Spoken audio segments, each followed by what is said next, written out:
Shiv Shakti club Kandra के तत्वाधान में आयोजित इस फुटबॉल प्रतियोगिता के समापन दिवस जितने भी लोग एकत्रित हुए हैं जो जन एखाने आसे छे सभी को हमारी ओर से राष्ट्र के 76वें वर्षगांठ और 77वां साल। अच्छा, एक बार थोड़ा इसमें आपको क्लियर कर दे कि 76 और 77 में कंफ्यूज कहाँ होता है। जैसे हम लोग मान के चलिए आज मेरा अगर जन्म हुआ तो एक दिन तो हो गया मेरा जन्म का एक दिन, जब 1 साल आएगा तो 2 दिन, यानी 2 साल मिलके एक वर्षगांठ बनता है। तो इसलिए बहुत सारे लोग कंफ्यूज करते हैं कि 77वां है कि 76वां है। अगर वर्षगांठ की बात करेंगे तो 76वां और साल की बात करेंगे तो 77वां।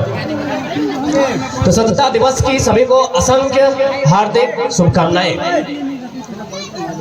चूंकि आज बीते 2 सालों से आप जानते हैं तुमरा सबाई जाने कि हमरा जे गल्फो करछे 1932 से खतियान नियोजन नीति 60-40, लेकिन आज उन मुद्दों पे हम बात नहीं करेंगे, थोड़ा सा करेंगे क्योंकि आज यहाँ खिलाड़ी है, खिलाड़ी यानी युवा है, युवा यानी देश के भविष्य है और आज स्वतंत्रता दिवस है तो मैं उस विषय पे बात करूंगा।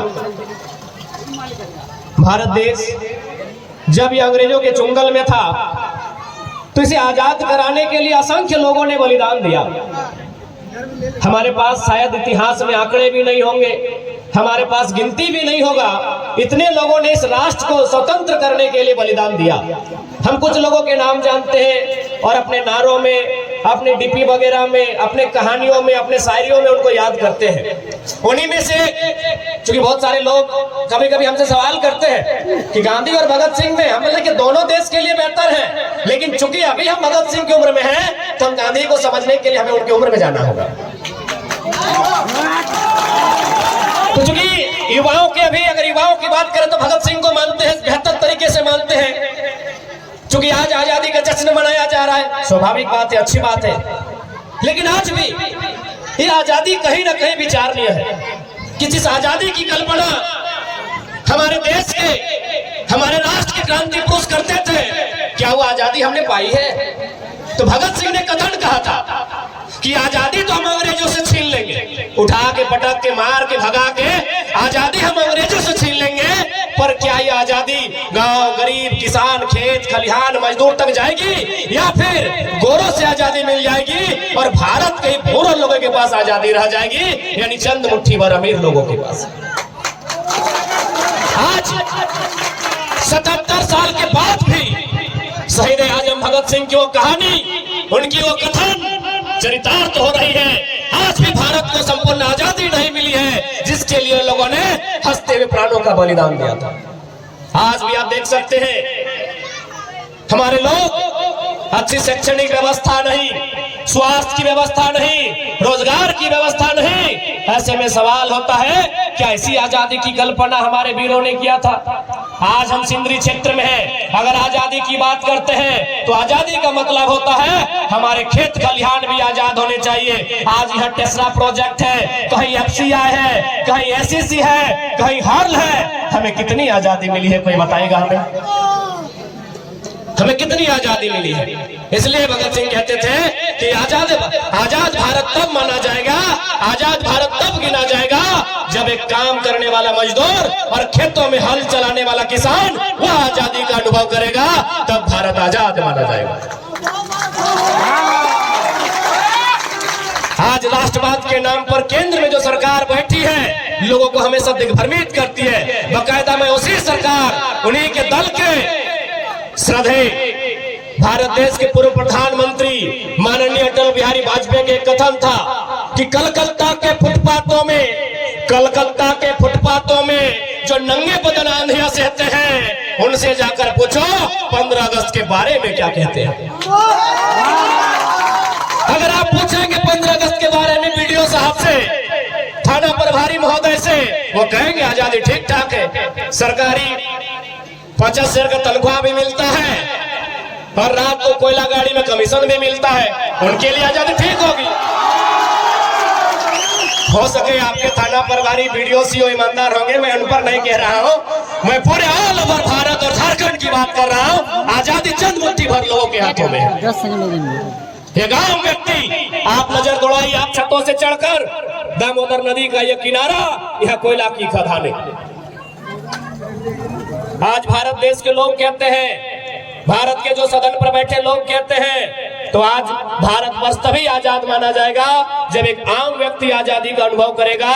एक अंतिम पायदान पर जो व्यक्ति है वो जिस दिन आजादी का अनुभव करेगा तब भारत वास्तव में आजाद माना जाएगा। आज नौजवान कहते हैं कि हमने आजादी को नहीं देखा है, हमने अलग झारखंड राज्य को नहीं देखा है, लेकिन आज भी आपके सामने समय है आजाद बनने का, अशफाक उल्लाह खान बनने का, बॉस बनने का, चंद्रशेखर आजाद बनने का। उन्होंने गोरों से लड़ाई लड़ी थी। तुम ब्लॉक ऑफिस में जाओ और चोरों को उठा के पटकने का काम करो, तुम भी उसी श्रेणी में आओगे। आज भी आजादी अधूरी है और इस अधूरी आजादी को पूरी करने के लिए हमारे नौजवानों को अगुवाई करनी होगी, क्योंकि नौजवान इस राष्ट्र के निर्माण में सबसे महत्वपूर्ण भूमिका निभाते हैं। इसलिए आज मैं ज्यादा लंबा नहीं करते हुए, आज स्वतंत्रता दिवस है, आजादी का गौरव, आजादी का अनुभव और एक जश्न का माहौल है, होना भी चाहिए। अंग्रेजों के लगभग यातना भरे शासन के बाद हमारे पूर्वजों ने, हमारे महापुरुषों ने इस मुल्क को आजाद करवाया था। हमें गौरव करने का अधिकार है, हमें जश्न का मनाने का भी अधिकार है, लेकिन चिंता करने का भी हमें समय होना चाहिए कि आजादी कहाँ है। आज भारत के जो सर्वोच्च नेशनल मीडिया है, अगर उनकी माने तो भारत देश में एक महारानी रहती है, वो 3 लाख की साड़ी पहनती है, 1.5 लाख की चाय पीती है, तो नेशनल मीडिया को लगता है कि भारत तो काफी तरक्कीशील देश है, भारत तो काफी डेवलपमेंट कंट्री है। यहाँ की एक रानी 3 लाख का चाय पीती है, 2.5 लाख का साड़ी पहनती है, तो भारत तो काफी उन्नति, एक विकसित राष्ट्र के रूप में है। तो मैं बकायदा आज स्वतंत्रता दिवस की बेला के अवसर पर लोकतंत्र के चौथे स्तंभ के माध्यम से जनता जनार्दन की उपस्थिति में पूरे देश को संदेश दूंगा कि आजादी का अगर पैमाना और उन्नति का पैमाना अगर रानी की 3 लाख की साड़ी से तय करते हैं तो मैं कहूंगा बंद कीजिए। अगर उन्नति नापनी है तो गांव के सबसे गरीब व्यक्ति गंगवा की पत्नी गंगिया की गठरी में जो पैसा है उससे राष्ट्र की उन्नति को नापा जाए। अडानी मैडम और अंबानी मैडम की 3 लाख की साड़ी से राष्ट्र की उन्नति नहीं नापा जाए। गांव में सबसे गरीब व्यक्ति होता है, उसकी अर्धांगिनी की गठरी में, हम लोग गठरी समझते हैं ना, उस गठरी में जो पैसा है उस पैसे से वो बाजार की जरूरतमंद चीजों को खरीद पाती है कि नहीं, उससे आजादी का और उससे उन्नति का अनुभव किया जाए तब भारत वास्तव में आजाद कहलाएगा, तब भारत वास्तव में श्रेष्ठ कहलाएगा। इसलिए आज इस युवा पीढ़ी का कर्तव्य बनता है, आज आप नौजवान हैं, आप जिस उम्मीद के साथ, जिस जुनून के साथ आपने फुटबॉल में प्रदर्शन किया है, इसी उम्मीद के साथ, इसी जुनून के साथ जीवन का जो भी मोड़ आएगा वहां आपको प्रदर्शन करना है और अपने राष्ट्र के निर्माण के लिए, अपने राज्य की भलाई के लिए और अपने बेहतरी के लिए आपको संकल्प होकर आगे बढ़ना होगा। चूंकि बात फुटबॉल के मैदान की है, आज बहुत सारे लोग हो सके खेल को लेकर नकारात्मक टिप्पणियां करते होंगे, तो उन लोगों से कहिएगा कि आप भारत के महान संत विवेकानंद से महान नहीं है। भारत के महान संत हुआ करते थे स्वामी विवेकानंद। उन्होंने एक लाइन कहा था, क्योंकि जब विवेकानंद का टाइम था तो भारत देश अंग्रेजों का गुलाम था, तो उन्होंने एक लाइन कहा था विवेकानंद ने कि भारत के युवाओं तुम्हें फुटबॉल खेलना चाहिए। क्यों कहा था ऐसा? अभी इतने फुटबॉल खिलाड़ी आप सामने बैठे हैं, फुटबॉल इसलिए खेलने का कहा था विवेकानंद ने क्योंकि भारत देश में जात पात, भारत देश में मजहब, भारत देश में धर्म, भारत देश में अलग भाषा, यानी लोगों को जोड़ने का कोई साधन नहीं था। इसीलिए उन्होंने कहा था भारत के युवाओं तुम्हें फुटबॉल खेलना चाहिए। अब कहेंगे कैसे? आप कभी भी फुटबॉल, चूंकि हो सके अभी 15 गो जर्सी पहनते हैं, लेकिन याद कीजिए हमारे पास 9 ही गो जर्सी है। उतर गए 9 खिलाड़ी मैदान में, 11 खिलाड़ी मैदान में उतर गए, 12वां खिलाड़ी जब हम चेंज करते हैं तो क्या करते हैं? वो सेंडो गंजी में तो नहीं आता है, यानी जो खिलाड़ी चेंज होता है वो अपनी जर्सी उसे उतार कर देता है ना। आप देखिएगा उस जर्सी में कितना बदबू देता है। आप लोग थोड़ा सेंड मार के भी देख लीजिए उस जर्सी में कितना बदबू देता है, इसको अनुभव कीजिए। एक तो आप आधा घंटा खेले हैं, पसीना से भीगे हैं, ऊपर से ग्राउंड में कितना बार पलट मने कीचड़ से मिट्टी से आप लटपटाए हैं, उसका कोई हिसाब नहीं है। लेकिन वो खिलाड़ी जो 12वां खिलाड़ी के रूप में आता है, सहर्ष आपकी जर्सी को स्वीकार करता है, उसे बदबू का एक छटाक अनुभव नहीं होता है। बकायदा आप घर जाइए, अपना बढ़िया ब्रांडेड शर्ट अपना छोटा भाई को बोलिए पहनेगा, बोले अच्छी सेंट मारता है, 2 बार खींचेगा रिन साबुन से तब पहनेगा। आपका ब्लड है, आपसे उसका ब्लड रिलेशन है, लेकिन आपका भाई इनकार कर देगा कि नहीं हम आपका शर्ट नहीं पहनेंगे, ये 2 दिन से पीछा नहीं है। लेकिन जब खेल के मैदान में आते हैं, वही खिलाड़ी आपका बदबू देने वाला टी शर्ट उतरता है और मैदान में जाता है, यानी वहां भेदभाव नहीं होता है। यही बात विवेकानंद ने कहा था कि खेल के मैदान में भेदभाव नहीं होता है, वहां जुड़ने का मौका मिलेगा। बाकी आप कहीं चले जाएं, आपकी जाति अलग है, आपका धर्म अलग है, आपका मजहब अलग है, आपकी भाषा अलग है। एक बात बताइए, खेल के मैदान में आपको जरा भी लगा कभी कि हम एक दूसरे से अलग है, थोड़ा सा भी? विजेता उपविजेता टीम, मैं आपसे पूछ रहा हूँ, कभी लगा एक टीम बन के खेले कि नहीं? जबकि आपकी टीम में है कि सभी एक ही कास्ट के थे? क्योंकि मैंने परिचय पूछा तो सबसे ज्यादा संथाली भाई लोग थे। तो क्या गारो के गारो संथाली भाई थे? नहीं। 1-2 विश्वकर्मा भाई लोग थे, मोदक भाई लोग थे कि नहीं? यानी एक ग्राउंड जो होता है, स्पोर्ट जो होता है, वो भेदभाव से ऊपर होता है। इसलिए मैं सभी को संदेश देना चाहूंगा, आप पेशे से डॉक्टर बनिए, इंजीनियर बनिए, वकील बनिए, लेकिन एक स्पोर्ट्स पर्सन जरूर बनिएगा। आप चले जाएं, क्योंकि आप कोल फील्ड में रहते हैं, आप शहरों में रहते हैं, बहुत सारे अधिकारी आपके आसपास रहते होंगे, ऑफिसर कॉलोनी आप देखे होंगे, ऑफिसर बड़े बड़े अधिकारी आप देखे होंगे, सुबह उठ के वॉलीबॉल खेलते हैं, सुबह उठ के दौड़ते हैं। 60 साल की उम्र पार हो चुकी है, क्यों पता है? डॉक्टर ने कहा है दौड़ते रहोगे तो मर जाओगे। लेकिन एक फुटबॉल खिलाड़ी, उसको बुढ़ापा में दौड़ने की जरूरत नहीं है, जवानी में दौड़ चुका होता है।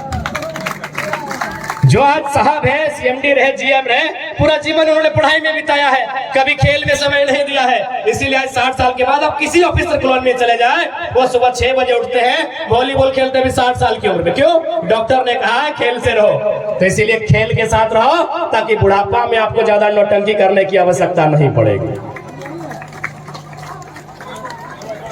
साथ ही साथ खेल में स्कोप होता है। भले झारखंड की सरकार क्या कर रही पता नहीं, हमारे चूंकि ये कोलफील्ड साइड है, ये कोलफील्ड का सेक्टर है, आज से 40-50 साल पहले यानी 1970 का जो दौर था, 1980 का जो दौर था, हमारे गांव में एक लाइन कहते थे कि अरे छोड़ा, बुझते हैं ना आप लोग?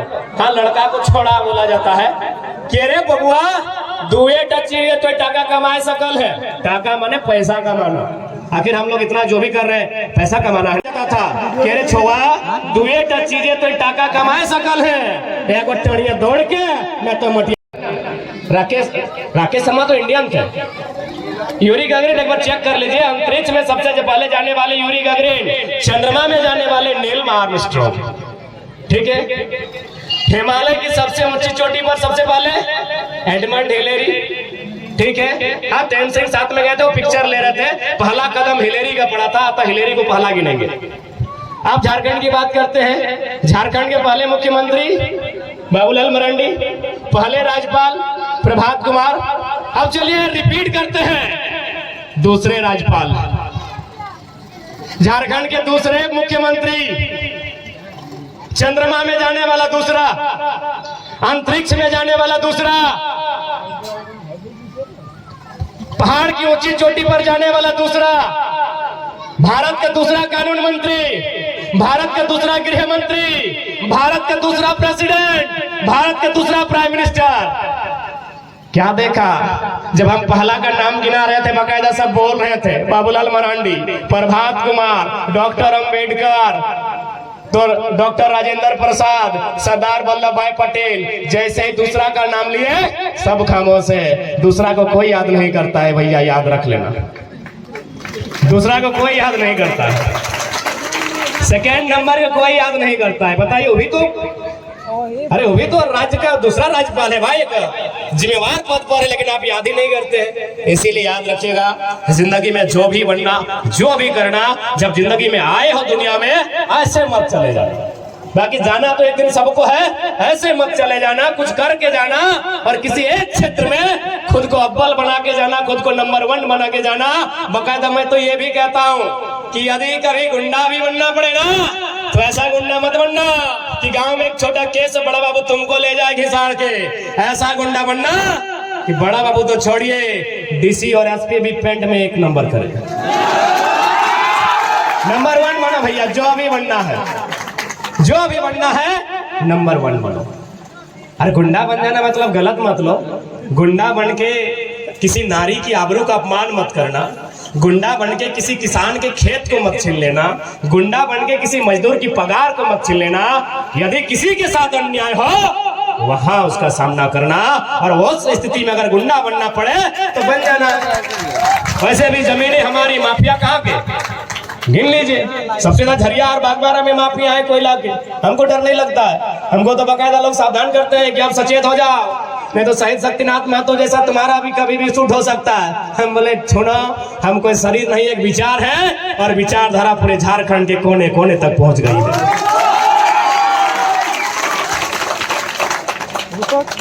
इसलिए आज बहुत कुछ सीखने को मिलता है। बाकायदा खेल का जो मैदान है एक इंसान को कहीं ना कहीं अनुशासन सिखाती है। सबसे महत्वपूर्ण जो चीज होती है अनुशासन। आप किसी भी स्कूल कॉलेज में चले जाए, वहां एक लाइन लिखा रहता है कि discipline makes the nation great. अब किसी स्कूल कॉलेज में जाते हैं, अगर पढ़े होंगे तो बड़े बड़े अक्षरों में वो लाइन आपको लिखा मिलता है कि discipline makes the nation great, यानी अनुशासन देश को महान बनाता है। और मैंने चूंकि मैं दो लोगों को, मेरा भी जीवन में 2 ही चीज का प्रभाव रहा है, एक अच्छा से पढ़ो और ग्राउंड में आके खूब खेलो। तो दोनों जगह आपको अनुशासन सीखने को मिलता है। बाकायदा खेल का मैदान आपको बहुत जुनूनी बना के भेजता है। और साथ ही साथ मैं एक अपील, अंतिम शब्द कहते हुए आपको अपील करना चाहूंगा। मैं आपके साथ हूँ। एक बार फिर से बोलो, तुम जो बात बोला एक बार फिर से बोलो। आप इलेक्शन लड़िए, मैं आपके साथ हूँ। देख लीजिए भाई, जो लोग सवाल करते हैं उनको एक नन्हा सा बच्चा उत्तर दे रहा है। पक्का ना, साथ है ना? साथ टूटेगा नहीं ना? नहीं। बहुत बहुत धन्यवाद। तुम यही रहो, सुनो। तो हम बात कर रहे थे, हम लोग मिडिल क्लास फैमिली से आते हैं, सभी हमको लगता है मिडिल क्लास फैमिली से हैं।